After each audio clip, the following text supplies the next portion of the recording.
That took a while, didn't it?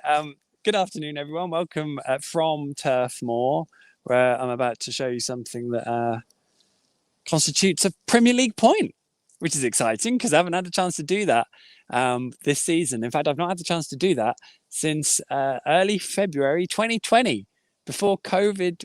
Well, lockdowns especially was a thing. That was the last time Norwich City picked up a point away from home in the Premier League. And in fact, it was only at the end of that month was the last time Norwich City picked up any point, home or away, in the Premier League. So this is quite an occasion, I suppose. Maybe it shouldn't be, but it is. And I think, sure. I mean, Norwich have drawn 0-0 here at Burnley at Turf Moor. It's been grey all day.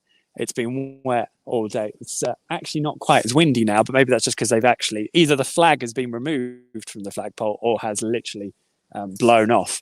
Not that it was that windy. I'm overdoing it there, but certainly the sort of day where I think you'd have arrived and gone, right then, this will be a day when if you don't fancy it, you're going to get found out. And Norwich did fancy it enough, and they didn't get found out. So they came away with a goalless draw. I think it's fair to say that I'm not going to have to do much recapping of the key moments during the game. Chances were probably in short supply, really good chances, that is. Burnley had a bit of pressure. They had the odd penalty shout.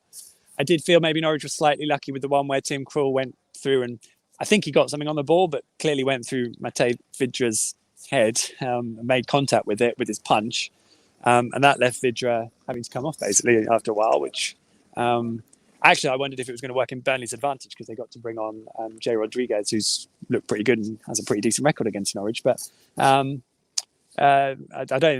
think VAR may have had a quick look at it, but it didn't really trouble anything. And just the odd chance in the second half, maybe it was a bit sketchy, but likewise, Norwich got themselves in some really good positions.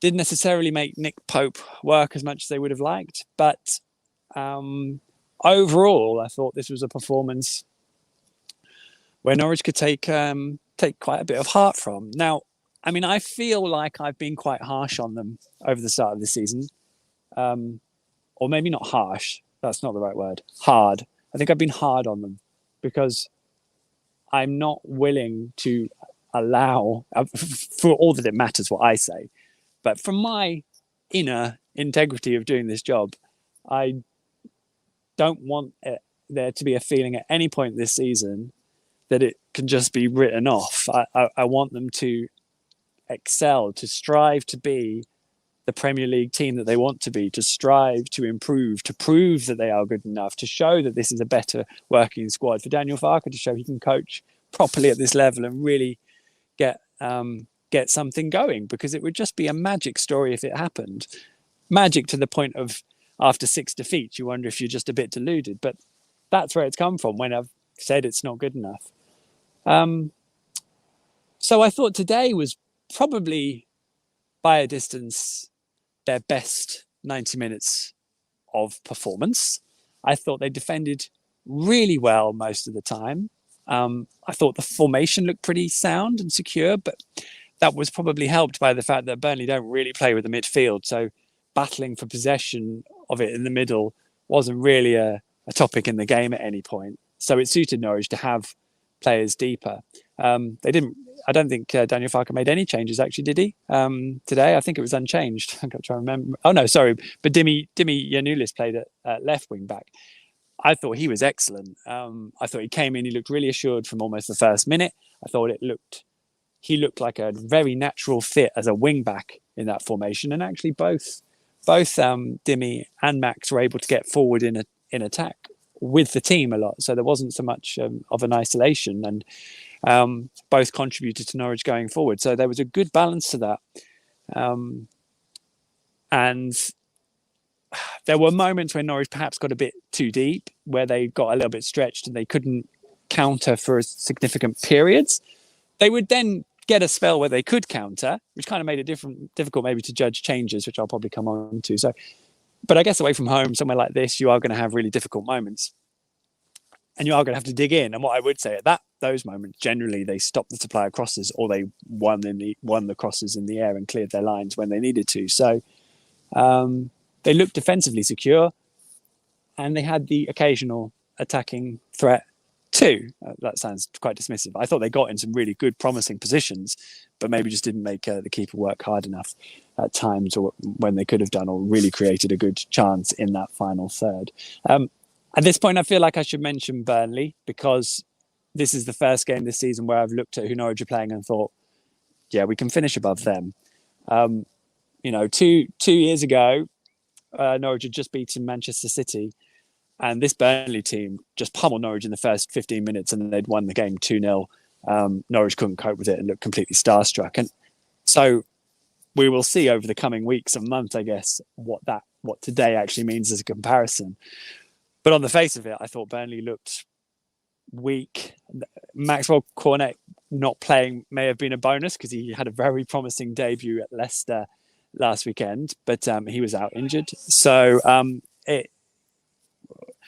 without him, I thought Burnley looked pretty, one-dimensional. I thought there was a desperation around the place in terms of the refereeing. I understand you wanting to make somewhere intimidating, but it was kind of delusional what was being, trying to be claimed for and all this sort of stuff. So that was curious to me. I thought, I would be worried for Burnley, because at the moment they are just as winless as Norwich off the back of this, and a game which they probably would have assumed was must win against a newly promoted side when they had a lot going for them. So real positive for Norwich in that respect.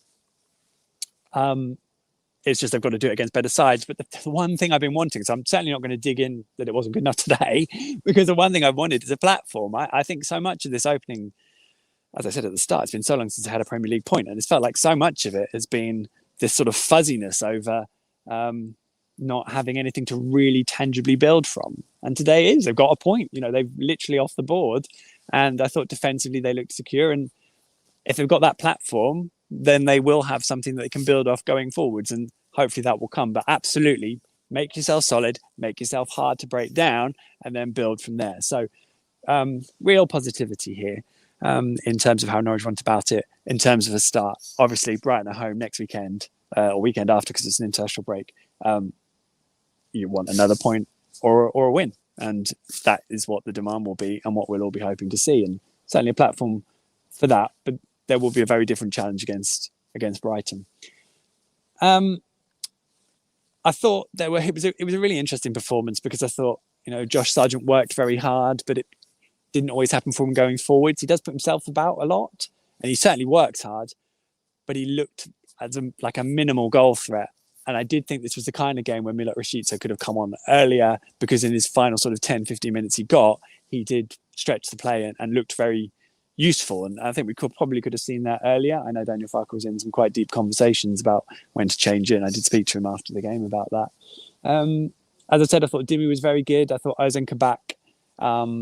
So I thought he was good against Watford. It was just a game too soon. I think it probably wasn't the right game to throw him into. He probably needed a bit longer to get up to speed, because the mistakes he made in those games were kind of raw and rough and exemplified his lack of game time. He's now played a few games, and I thought he was very good in terms of what he's building on here. And you can see he's a very good player, had one outstanding run and real promise in what he did there. And I thought the back three looked pretty solid as well. And Matthias Norman is looking like exactly the sort of player that we hoped he would be, in terms of, he has got a defensive quality. It's probably not his complete strength, but he's a very good footballer. And those two players have brought the level up. And if we can get into a position where the players around them are lifting their games, rather than those two getting stuck in a negative spiral and their level going down, then that would offer some real encouragement, I think, for Norwich going forwards, because they can really develop off that and build on this.